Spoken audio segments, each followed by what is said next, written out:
Non. Écoutez, nous nous faisons beaucoup de soucis au sujet de Coupe et nous nous demandons s'il ne devrait pas suivre un cours de rattrapage. Comment ça, il n'y en a pas? Comment ça, il n'y a pas d'argent? Alors, il y aurait assez d'argent pour construire un stade de football, mais pas assez pour organiser un cours de rattrapage. Mais qui est responsable des priorités dans cette ville? Est-ce que quelqu'un s'en soucie? Pardon, ne pleurez pas, je suis désolée. Oui, bien sûr, je sais que les professeurs sont débordés. Je sais qu'ils sont sous-payés. Je suis désolée. Oui, reposez-vous. Très bien. Au revoir. Je n'arrive pas à le croire. Il n'y a aucun cours de rattrapage pour la lecture dans cette ville. Écoute, chérie, je sais que ça ne vaut pas un homicide, mais ça peut faire un super article. Oui, c'est ça. Monsieur Huxley va être ravi. Je vais écrire un grand article pour dénoncer cette pagaille. Et quand est-ce qu'on va finir les trucs et les astuces? Ouais. Trucs et astuces. Ha! Désolée, mais la tante Alice rend son tablier.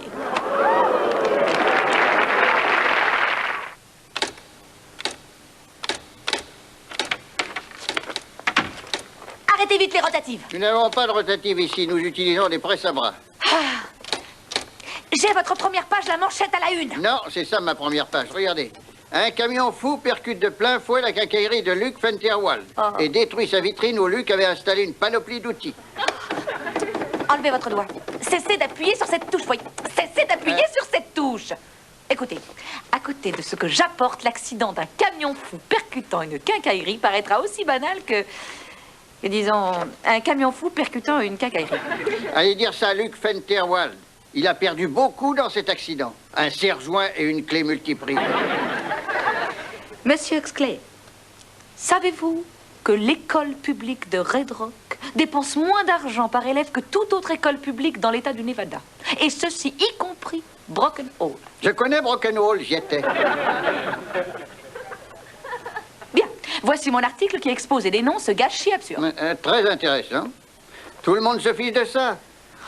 Je refuse de croire qu'il n'existe pas une seule personne dans tout Red Rock qui s'intéresse à l'éducation. Je connais mes lecteurs, madame. Ils n'attendent pas d'immenses révélations. Ils attendent des trucs et des astuces.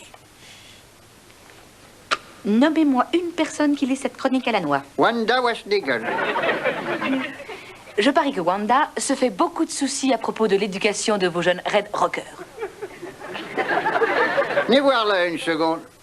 Nous allons jeter un coup d'œil sur le plan de Red Rock. Vous voulez voir comment fonctionne cette ville? Regardez. Le second cousin de Wanda Washnagel s'appelle Newton Tigarton. Il possède un magasin de bottes pour hommes.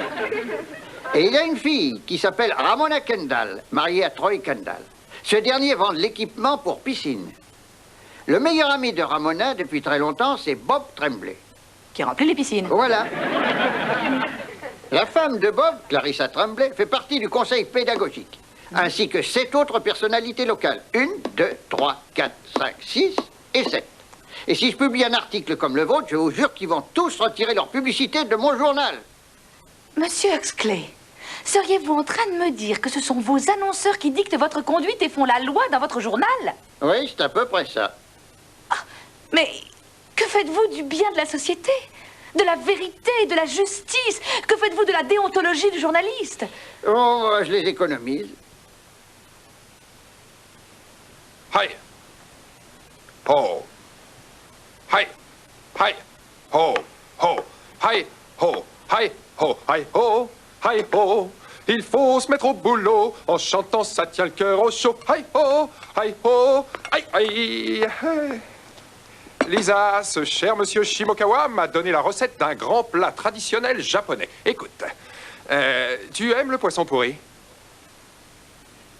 Oui, c'est toi qui le fais, chérie. Alors, que pense monsieur Huxley de ton article? Il l'a refusé. Il l'a refusé? Mais, oh... Et alors, qu'est-ce que tu vas faire? Je sens que je vais devenir très, très déprimée. Oh, chérie, ça va s'arranger. Ça va la lecture, Coupe?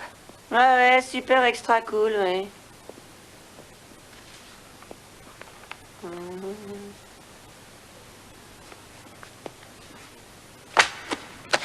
Coupe, je sais que c'est long et difficile d'apprendre à lire, mais il est très important de savoir lire dans la vie, et il ne faut jamais se décourager, tu comprends? Pourquoi toi tu t'es découragée alors? De quoi veux-tu parler? Ce canard refuse son article, alors toi tu laisses tomber. Ah, t'es un malin. Je connais cette tactique. Tu t'attaques à moi afin de détourner la conversation, mais ça ne prend pas, parce que la situation est très différente. Ou disons, un peu.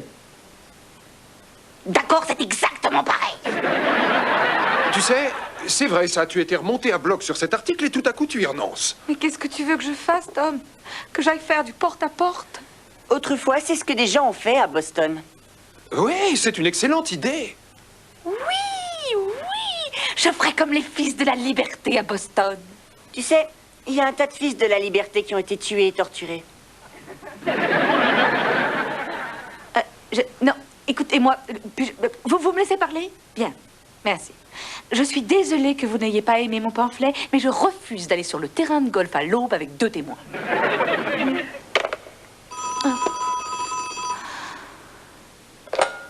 Allô? Oh. Qu'est-ce que vous diriez si j'osais vous traiter de cette façon-là? Oh, vous devriez consulter un docteur, vous. Non, non, inutile de retirer vos chaussures. Entrez, je vous en prie. Oh, chérie, je ne m'attendais pas à te trouver là. Voici ma femme, Lisa. Bonjour. Je m'appelle Ardeko Shimokawa. Voici mon frère, JR, et voici mon autre frère, JR. Nous adorons les feuilletons américains. Bonjour à tous. Bonjour, bonjour. Vous avez une magnifique demeure. Au Japon, cette maison coûterait 30 millions de dollars. On vous la laissera pour 29 si vous êtes gentil.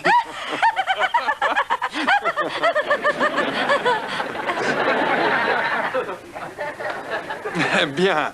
Si on jetait un coup d'œil à la cuisine. Il y a un patio juste derrière. Je vous en prie, faites comme chez vous. Faites comme chez vous, messieurs. Vous pouvez visiter les lieux. Tu as des échos de la réunion du conseil pédagogique? Non, je ne suis pas optimiste. À mon avis, ils vont repousser la réforme et demander qu'on me sorte de la ville traînée par les cheveux par un cheval au galop. Aucun danger, chérie.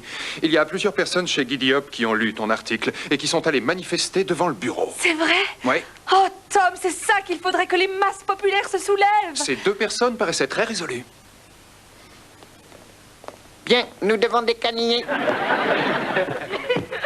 Oh, avant que vous ne partiez pour l'aéroport, m'autorisez-vous à vous demander si vous avez l'intention d'acheter quelques vêtements de la ligne Zorro? Alors, vous êtes d'accord? Marché conclu. Ah, splendide! Nous adorons Zorro et son honorable associé Starsky. Ah, non, non, non, non. Ça, c'est mon préféré aussi. Excusez-moi, monsieur. Monsieur Huxley. Madame Bourke, vous voyez un homme furieux. Tom, voici Zen Huxley, le directeur de la Gazette de Red Rock, mon mari Tom. Oh, monsieur Huxley, ravi de vous rencontrer. Bien. Tout de nous. Je reviens tout de suite. Qu'est-ce qui s'est passé au conseil pédagogique? Je vous ai dit comment cette ville fonctionne. Votre article est arrivé entre les mains de Sylvia Washburn. C'est la caissière du libre-service Muffler et Frères. Sylvia était tellement outrée qu'elle a donné l'article à Ernie Valentine, des yogourts Ernie, les yogourts du bon vieux temps. Monsieur Huxley. J'ai pas fini. Le meilleur ami d'Ernie au lycée était Bob Tremblay. Qui remplit les piscines? Exact. Or, la femme de Bob siège au conseil pédagogique. Et elle dit que vous n'êtes pas aussi folle que ça. Est-ce que je peux savoir ce qui s'est passé? Vous l'ignorez. Alors écoutez, votre trac a mis tellement d'huile sur le feu que le conseil pédagogique a voté le déblocage de fonds pour un cours de rattrapage. Magnifique! Félicitations, chérie. Et où vont-ils prendre les fonds? Dans des impôts nouveaux, pardi. Et vous disiez que tout le monde s'en fichait. D'accord, j'ai mal jugé la situation. Mettez-moi tout nu dans les cactus. Et vous avez surtout sous-estimé votre ville, monsieur Huxley. Oui, je l'avoue. J'ai perdu le contact avec sa réalité, je ne sais où. Peut-être parmi les feuilles insipides de mon journal. Ne serait-ce qu'un rond de cuir. Est-ce que vous imaginez ça? Moi, un rond de cuir? C'est assez dur à imaginer. Écoutez, revenez donc travailler avec moi. Et aidez-moi à ranimer mon ancien feu sacré. Alors vous m'offrez un emploi? Je vous offre votre chronique et une place de premier choix, à la page 3. Juste à côté des brèves nouvelles des comices agricoles. Qu'est-ce que vous en dites, Madame Bourke? uniquement si j'ai une liberté éditoriale complète. Vous écrirez tout ce que vous voudrez, y compris des propos gentils pour les démocrates. Alors c'est d'accord. Ah, formidable. Alors je vous dis à demain. Au revoir. Dites donc, au fait, vous ferez aussi les nouvelles des comices agricoles. Je n'y connais rien, monsieur Huxley. Bah faites comme moi, les cours du soir. Tiens, vous voilà. Ça a été l'école? On s'est arrêté à la bibliothèque. Ah, ça c'est une bonne idée. Ouais, j'ai enfin réalisé que ça valait quand même le coup de savoir lire. Mais c'est très bien, Coupe. Et qu'est-ce qui t'a fait réaliser ça? Bah voilà, il y avait des copains qui riaient à cause d'une inscription sur le mur des toilettes et je pouvais pas participer. Venez, on va faire une petite séance de lecture. Venez par là. C'est un livre que j'ai emprunté à la bibliothèque. Montre. La puissance et la poisse d'un flambeur. Ah. Oh, Lisa, ça ne fait rien. Ce qui compte, c'est que il trouve un intérêt à ce qu'il lit pour qu'il en tire autant de plaisir que de profit. T'as tout compris. Il devait y avoir une centaine de Milliers. milliers de dollars dans le pot durant cette Horrible. horrible nuit d'août. J'avais une quinte dans la main, au valet, et j'aurais pas su dire si le gars à côté de moi trichait ou avait un œil de verre.